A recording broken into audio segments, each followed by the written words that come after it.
কথায় আছে না, সঙ্গদোষে লোহাও ভাসে। তারই একটা উদাহরণ দিয়ে শুনুন। বৃষ্টির পানি পরিষ্কার পাত্রে পড়লে তা পান করার জন্য সুপেয় হয়, নর্দমায় পড়লে তা পান করা তো দূরের কথা, পা ধোয়ারও উপযুক্ততা হারিয়ে ফেলে। পদ্মপাতার উপর পড়লে তা মুক্তোর মতো জ্বলজ্বল করে, আবার ঝিনুকের উপর পড়লে তা খোদ মুক্তোতেই পরিণত হয়। পানি কিন্তু একটাই, তবুও তার সঙ্গীর কারণে এত পার্থক্য হয়। তাই তো বলা হয়, সৎসঙ্গে স্বর্গবাস, অসৎসঙ্গে সর্বনাশ।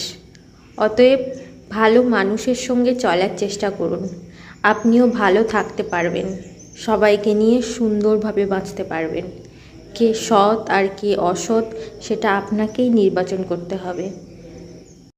ভালো লাগলে একটা লাইক করে পাশে থাকবেন।